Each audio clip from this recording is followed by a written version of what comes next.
यार मैं आज से एनसीईआरटी की बुक फुल सॉल्यूशन कर रही हूँ इसी बुक का हैंड राइटिंग। तो आज मैं 6 क्लास की हिस्ट्री यानी हमारे अतीत वन के बारे में कुछ सॉल्यूशन करते हैं। चलिए आगे देखते हैं। अध्याय फर्स्ट है क्या, कब, कहाँ और कैसे। रशीदा अतीत के बारे में जानना चाहती थी। वो कैसे पहले लोग पशुपालन किसको सास को कैसे क्या करते थे उसी के बारे में हम लोग आज जानेंगे। अतीत के बारे में हम क्या जानते हैं? अतीत के बारे में हम बहुत कुछ जान सकते हैं, जैसे लोग क्या करते थे, क्या खाते थे, किस तरह के घरों में रहते थे, वैज्ञानिक के जीवन में बारे में जानकारियाँ हासिल कर सकते थे। और ये भी हम पता कर सकते हैं कि नाटक देखा करते थे या नहीं। अतीत का प्रयोग बहुवचन के रूप में हम लोग करते हैं।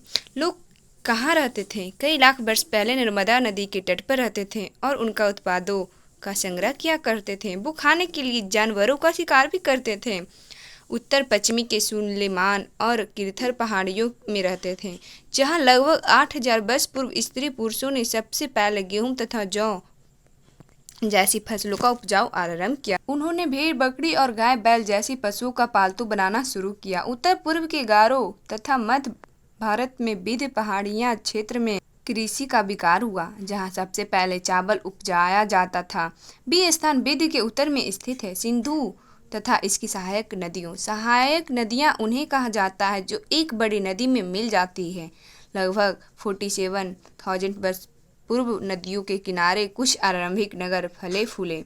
गंगा तथा इसकी सहायक सोन नदी। गंगा के दक्षिण में प्राचीन काल में मगध नाम से जाना जाता था। इसके शासन एक विशाल राज्य स्थापित किया था, जिसमें से लोगों ने सदैव उपमहाद्वीपों के एक हिस्से से दूसरे हिस्से तक यात्रा की तथा उस समय यात्रा करने में बहुत ही कठिनाइयाँ थी, जैसे कि पर्वत, पहाड़, रेगिस्तान, नदियाँ तथा समुद्रों को पार करना होता था। और उस समय धार्मिक गुरु लोग के शिक्षा और सलाह देते हुए एक गांव से दूसरे गांव तक, एक कस्बे से दूसरे कस्बे जाया करते थे और रोचक स्थानों की खोज करने के चाह में उत्सुकवास की यात्रा किया करते थे। वर्तमान में मगध को बिहार के नाम से जाना जाता है। पहाड़ी, पर्वत और समुद्र इस उपमहाद्वीप की प्राकृतिक सीमा का निर्माण करता है। दक्षिण एशिया आधुनिक भारत, पाकिस्तान, बांग्लादेश, नेपाल, भूटान, श्रीलंका, अफगानिस्तान, ईरान, चीन तथा म्यांमार आते हैं। और दक्षिण एशिया एक छोटा महाद्वीप है, लेकिन विशालता तथा बाकी एशिया से समुद्रों, पहाड़ियों तथा पर्वतों में बांटे होने के कारण इसे प्रायद्वीप उपमहाद्वीप कहा जाता है। देश का नाम। अपने देश की प्रायः इंडिया तथा भारत जैसे नामों का प्रयोग करते हैं। इंड का शब्द इंडर से निकला है, जिससे संस्कृति में सिंधु कहा जाता है। लगभग 2500 वर्ष उत्तर पश्चिम की ओर से आने वाला ईरानियों और यूरोपियों ने सिंधु को हिरदोष अथवा इंदोस और इन नदी के पूर्व में स्थित भूमि प्रदेश को इंडिया कहा। भरत नाम का प्रयोग उत्तर पश्चिम में रहने वाले लोगों के एक समूह के लिए किया जाता था।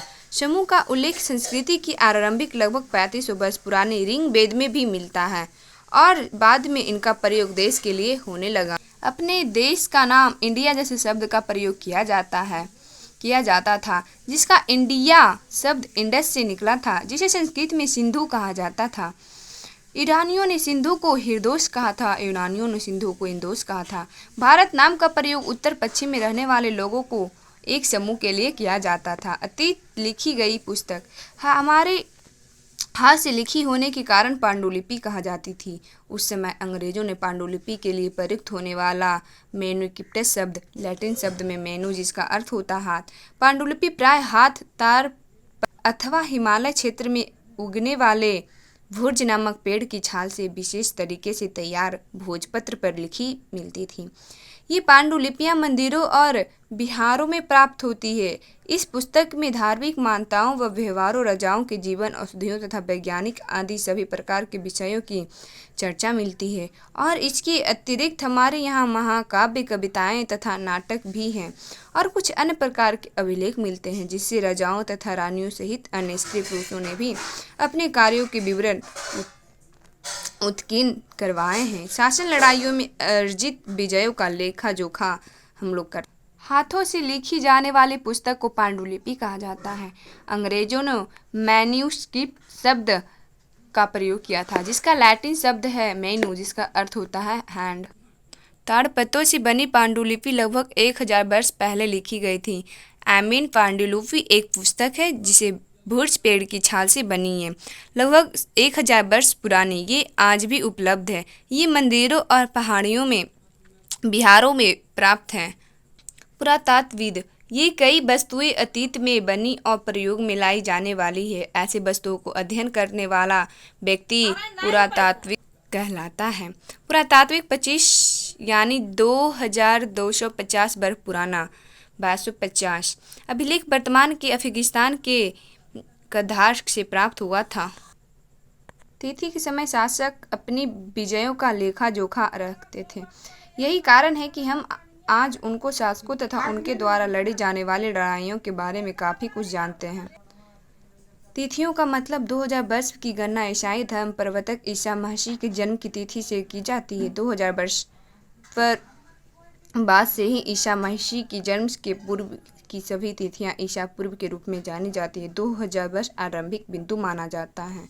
BC आप तो जानते ही होंगे। AD कृषि का आरंभ 8000 वर्ष पूर्व हुआ था। सिंधु सभ्यता के प्रथम नगर 4700 वर्ष पूर्व हुआ था। गंगा घाटी के नगर मगध, ये 2500 से 2000 वर्ष पूर्व। नर्मदा घाटी यानी आखों तथा संग्रह हुआ था। मगध पहला बड़ा राज बना। गारो पहाड़ें आरंभिक कृषि, सिंधु तथा इसका सहायक नदियाँ लगभग 2500 वर्ष। गंगा घाटी इस नगर। तो मेरी आज फर्स्ट वीडियो, तो आज मेरे से बहुत मिस्टेक हुआ है बोलने में, तो आप लोग का सपोर्ट रहा है तो मैं धीरे धीरे अच्छे से बोल पाऊँगी, आप लोग को जानकारी दे पाऊँगी। और मेरा हैंड राइटिंग ये खुद से बनाया हुआ नोट्स है NCERT बुक का। तो आप लोग बताइएगा कैसा रहा मेरा NCERT बुक, कुछ इंपॉर्टेंट टॉपिक्स। ठीक है, आगे मिलते हैं आप लोग से।